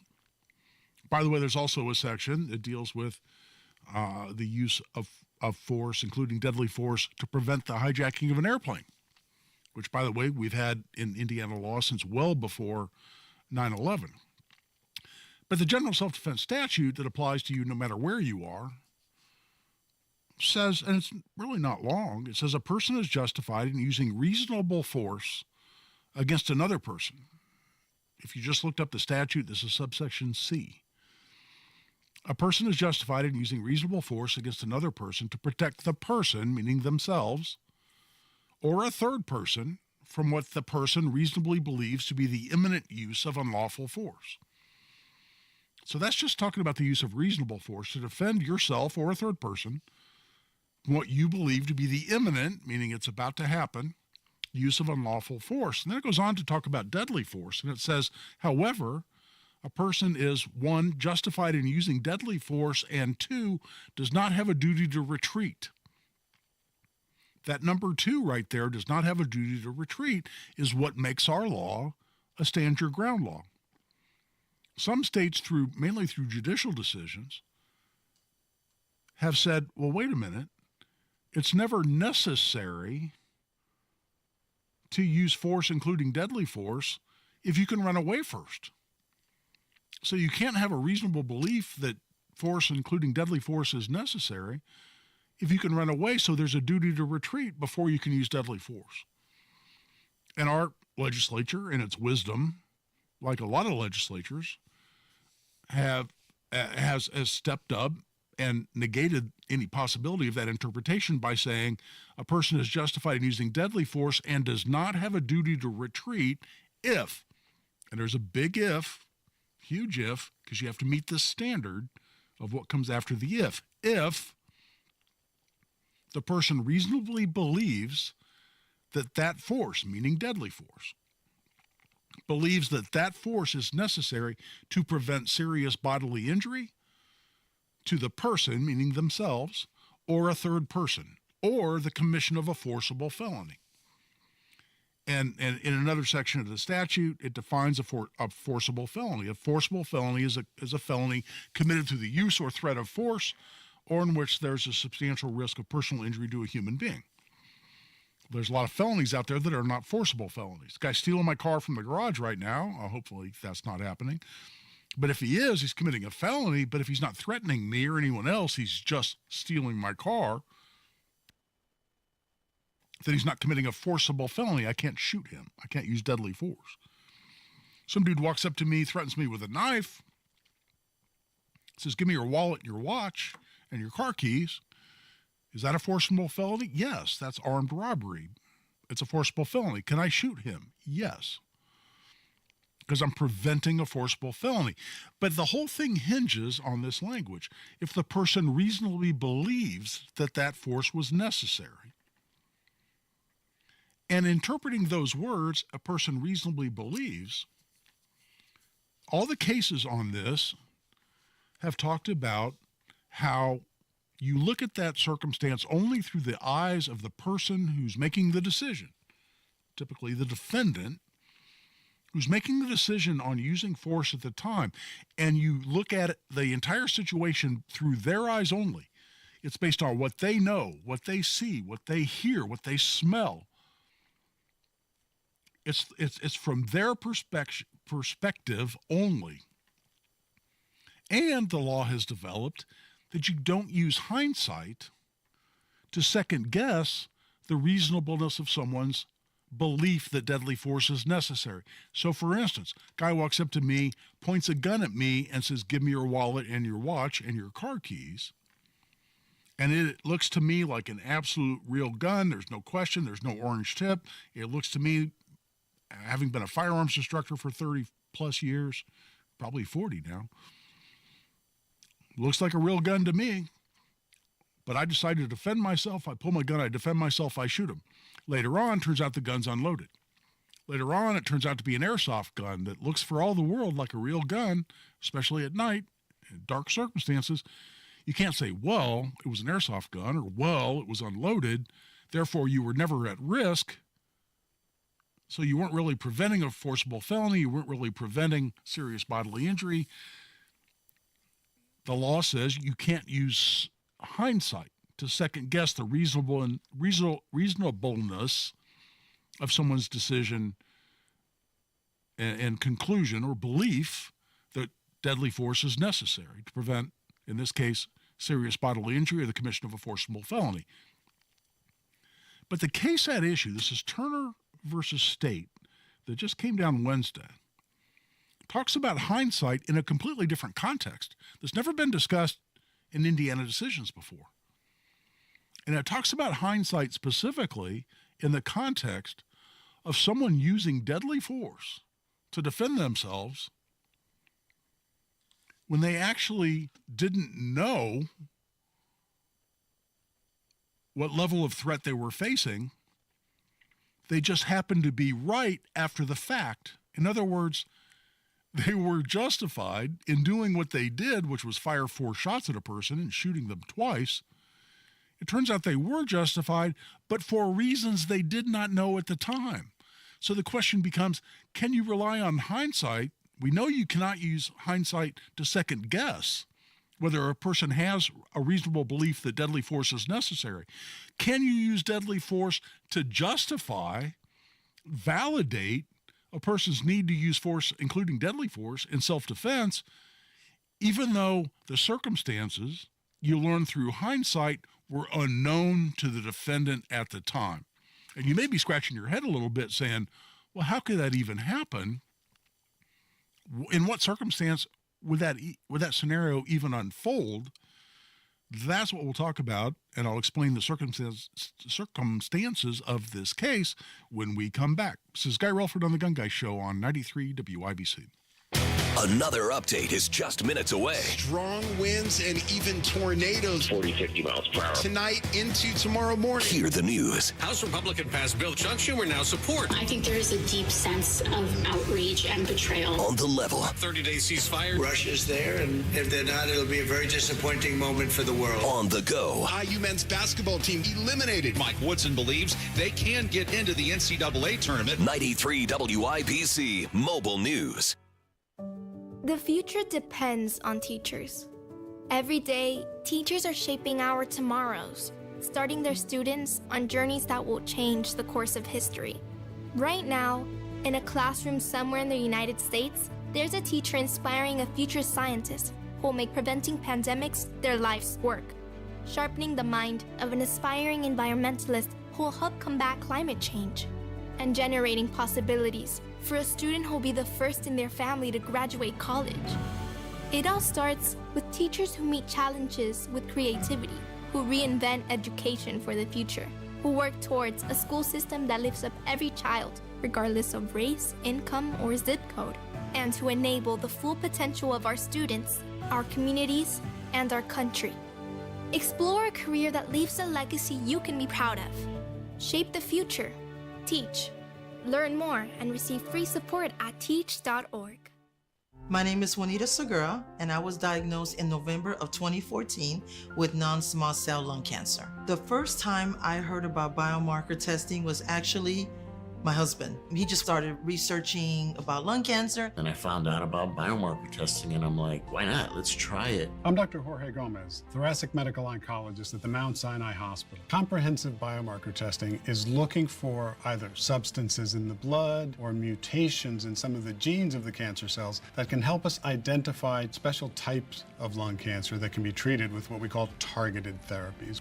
Letting my children know brought all of us a sense of hope. To give them hope that mom is going to be around to see you grow up. And I promised them that. Ask your doctor about how comprehensive biomarker testing before treatment may help you and your doctor decide on the best treatment for you. Visit noonemiss.org for more. A public service message from Longevity Foundation. Fox News, I'm Roger Stern. More rough weather today in the heartland and south after yesterday's deadly tornadoes. Fox Weather's Robert Ray is in Missouri. Too much death, too much injury and destruction across the South. Mobile homes destroyed, roofs are off, people that are in hospitals around here. Yesterday's twisters killed at least 17 people. Tensions high at Columbia University as the Fed searched dorm rooms looking for more pro-Palestinian protesters. DHS taking steps that would ultimately lead to the removal of 3 students who the feds say are connected to these ongoing demonstrations. Fox's C.B. Cotton in Columbia, where a grad student with a green card faces deportation. America is listening to Fox News.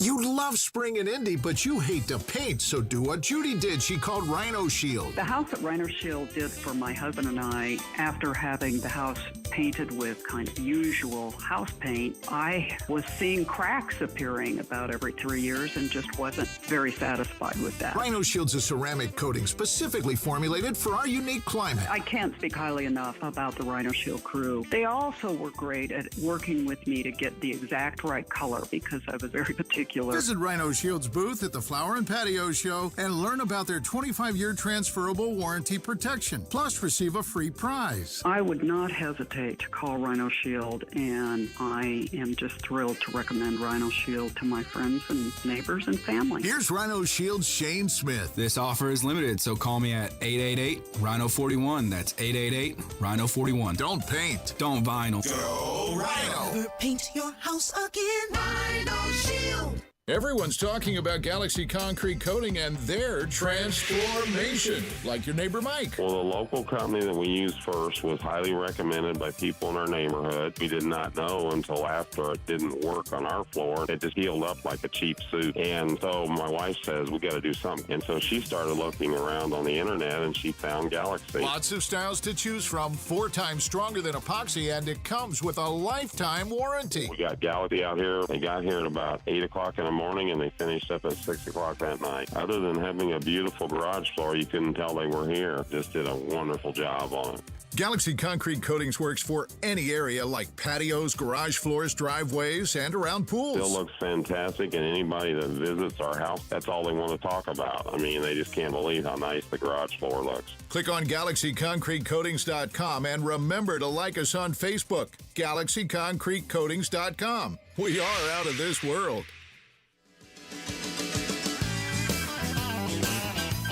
He's a Second Amendment attorney.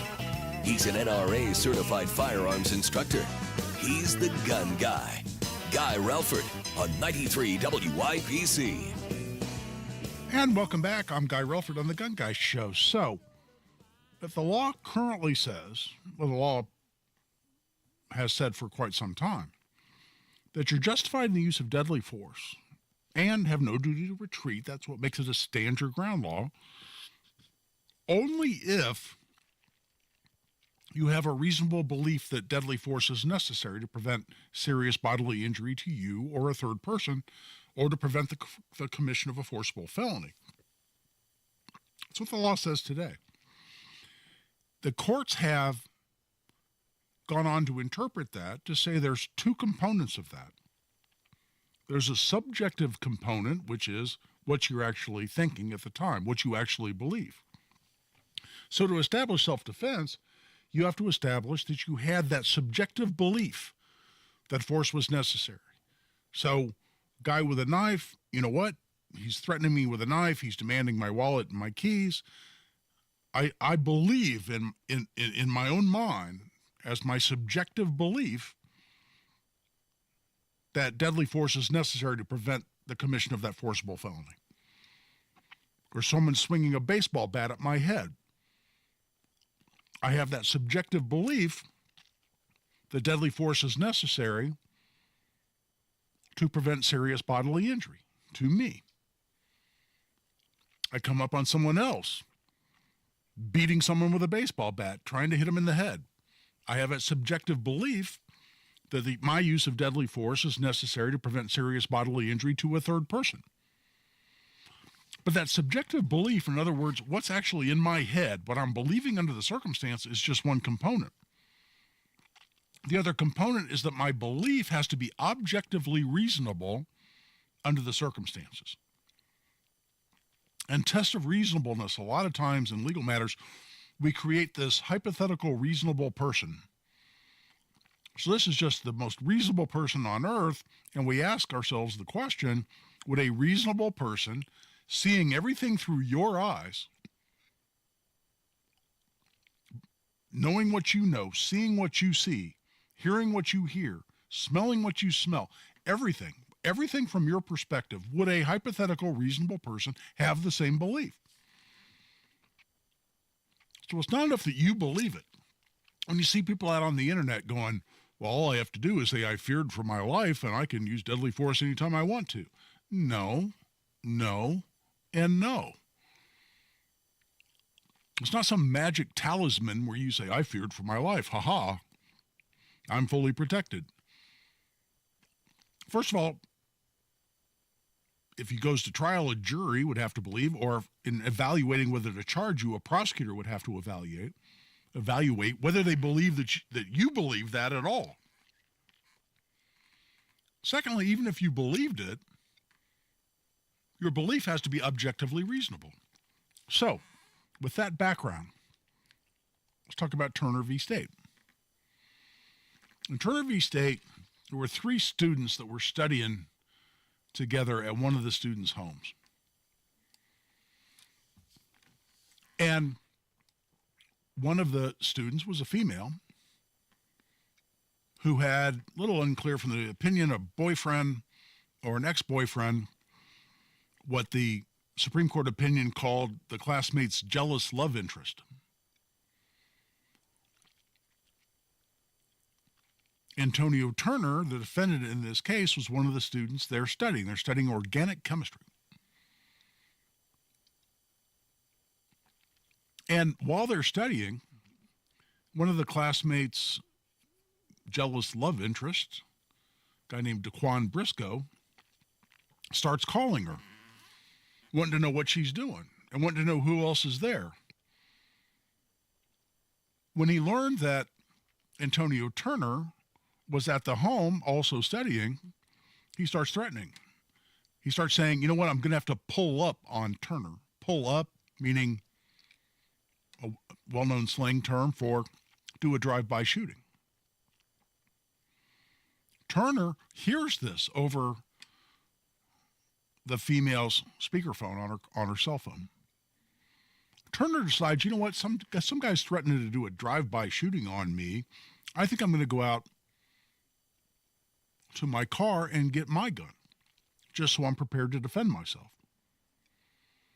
He goes out to his car, gets his gun out of his car, is walking back inside, hears a car rev its engine, sees a car coming rapidly pulling up the street toward him, and appears to be getting ready to pull up the driveway where he's standing.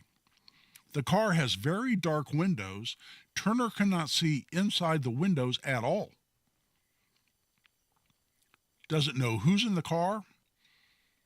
Didn't know what kind of car this guy threatening him drove. Didn't know if it was him or not.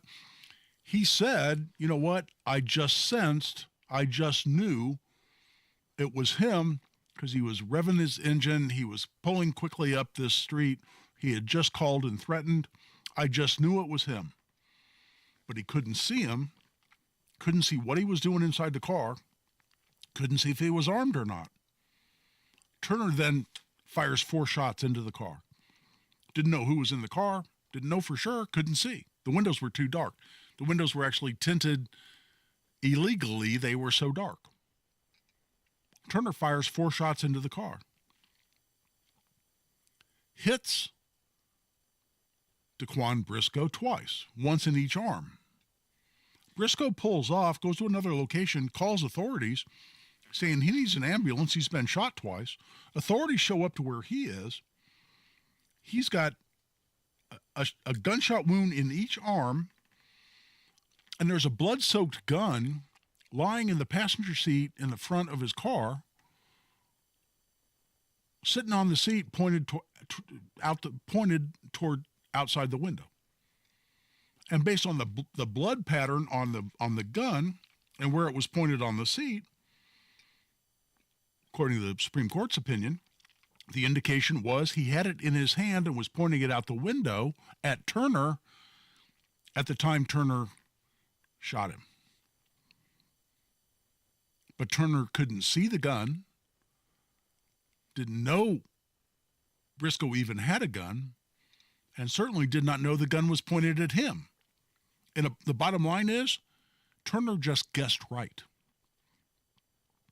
So what happened in the trial court? They had a bench trial, meaning no jury. The defendant had to agree to have a trial just to the judge. In fact, to a magistrate judge in this case. The magistrate judge said, you know what? It looked to me like you ultimately, unbeknownst to you, had a choice between a funeral and a felony, but because you couldn't see inside the car, couldn't see there was a risk to you, couldn't see the gun pointed at you, there was no way you could have that reasonable belief that deadly force was necessary, therefore your use of that force was justified. And basically said, sucks to be you. That's an unfortunate situation to be in, but that's how the law is written. And you couldn't have had that reasonable belief that's required in a self-defense case without being able to see what the threat was against you. It goes up to the Court of Appeals. The Court of Appeals agreed. Then it goes up to the Supreme Court. What did the Supreme Court do with it? That's what we'll talk about when we come back and wrap up this edition of the Gun Guy Show when we conclude here in just a bit. This is Guy Relford on the Gun Guy Show on 93 WIBC. Like magic, it appears in the sky. A rainbow. Somewhere over that rainbow lurks not bluebirds or dreams. Hidden behind that beauty is trouble. Get a cone tornado right there. Don't be fooled. Tornado on the ground. Confirmed tornado on the ground. Confirmed tornadoes. Oh my gosh, look at it. Oh my gosh. This spring, depend on your severe weather station. Baseball size hell. 93 WIBC. Guy Relford for the Law Office of Guy Relford. You know, if you're interested in restoring your gun rights, whether that's because of a felony conviction or perhaps a conviction for a crime of domestic violence, those are things we do regularly, we enjoy doing, we'd love to help you out. Contact us through relfordlaw.com. We offer free consultations. Be glad to talk about whether we can help you with restoring your gun rights if, unfortunately, you've lost your gun rights in the past. Contact us through relfordlaw.com. You let him try violin because you love him. And if you love him that much, love him enough to make sure he's buckled up and in the back seat. Find out more at nhtsa.gov/the right seat. Brought to you by the National Highway Traffic Safety Administration and the Ad Council. Recent talk about rising interest rates and economic uncertainty may have you wondering if now is the right time to sell your home. Will I get the price I need? Will it take too long? The good news, you don't have to figure this out by yourself. There is a friendly, no-pressure, experienced agent who eats and sleeps Indianapolis real estate. Call my agent, Mark Dietel. Maybe you want a guaranteed, no-hassle home sale, but don't want to give up hard-earned equity to do it. Mark Dietel's the only real estate expert I trust and recommend with the sale of my home. Mark Dietel guarantees your home sold at a mutually agreed-upon price and deadline, or he will buy it. Pick your move date. There are no long-term contracts, and you can cancel at any time. Greg and Franklin said this: my tenant moved out of my investment property and I was ready to sell. I heard about Mark on the radio and everything they say is true. In 15 days on the market, I had a cash offer I wanted on the property. Selling with Mark Dietel was fast, easy, and profitable. Call the local Indianapolis agent I trust and recommend, and the agent who guarantees your home sold or he'll buy it. Call Mark Dietel at 317-755-4232 for all the details, or go online to markdietel.com. That's Mark Dietel, D-I-E-T-E-L, markdietel.com. Premier Deck Coating, the ultimate deck protection.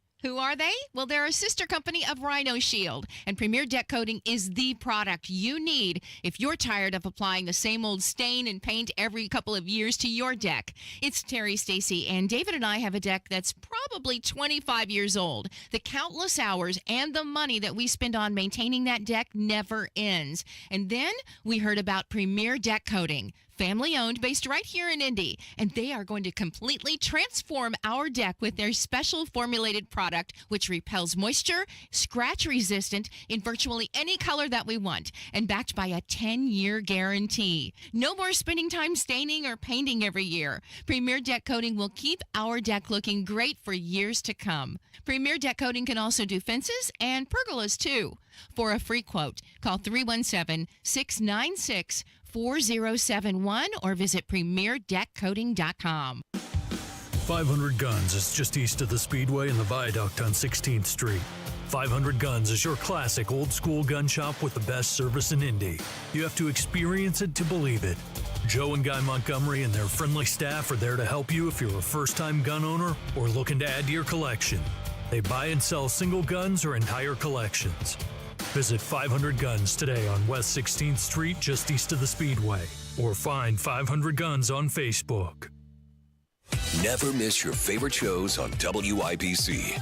Get your content to go. Would you like fries with that? Tony Katz, Kendall and Casey, Hammer and Nigel, Tony Kennett, The Gun Guy, Home and Garden. Subscribe wherever you get your podcasts. Second to none on the Second Amendment. This is The Gun Guy with Guy Relford on 93 WIBC. And welcome back for the last segment here of the Gun Guy Show tonight. It has flown by, but we've had a lot of fun. We had great callers. Really appreciate the awesome callers we had.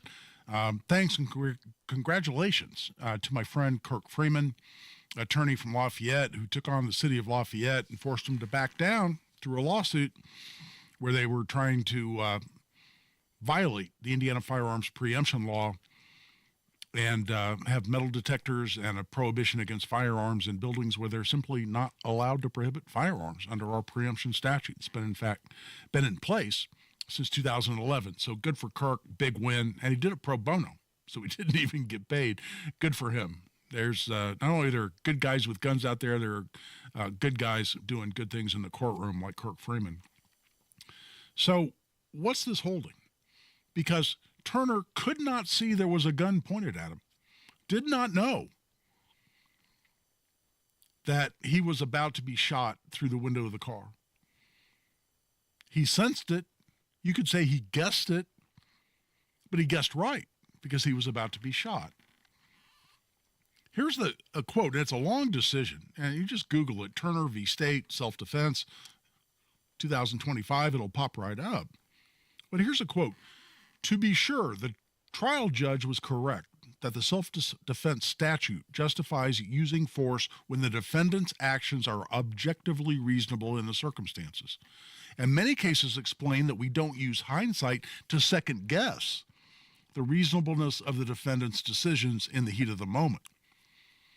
But this case presents a question of first impression in Indiana. Do we deprive a defendant of the benefit of hindsight when it reveals that their conduct was necessary in self-defense, even though that necessity wasn't fully apparent in the moment? The answer is that we do not. And they actually base that on a sentence that we don't talk about much. It's never been interpreted in any court decision. And I've always thought of it sort of as a general statement of policy. But the statute says in subsection 3 at the very end, no person, employer, or estate of a person in this state shall be placed in any legal jeopardy of any kind whatsoever for protecting the person or a third person by reasonable means necessary. I always thought, yeah, that's cool. That's the policy behind the statute. I've used it to argue that it should protect someone from civil liability, but that was an open question in Indiana. That's why I wrote and fought so hard for our civil immunity statute, our self-defense immunity statute that we passed here in Indiana in 2019, after having defended multiple people who got sued after using force to defend themselves, including deadly force, or defend other people. And we passed that immunity law in 2019. But no person, employer, or estate of a person in this state shall be placed in legal jeopardy of any kind whatsoever for protecting the person, meaning themselves, or a third person by reasonable means necessary. Supreme Court looked at that and said, you know what? That just means if you were reasonable, even if you didn't know you were being reasonable at the time, you shouldn't be held in any legal jeopardy, including being convicted of a crime. And based on that sentence, the Supreme Court now said that you can use hindsight to justify what someone did, to say they were justified in doing what they did, even though they weren't aware of the reasons they were justified in doing what they did, including the use of deadly force. That is fascinating to me. A little bit of risky part of this, and I don't want to be a naysayer because I think this is ultimately a solid decision. And it certainly enforces the ability to defend yourself and defend others in Indiana. But it basically says if you're not sure, if you're being justified, if you're not sure there's a risk of serious bodily injury, you're not sure you're preventing a commission of a forcible felony, you can guess, you just have to be right. And that's this week's show of The Gun Guy Show on 93 WIBC. Comcast Business helps turn today's small businesses into engines of modern business. It's how restaurants become reliably up and running neighborhood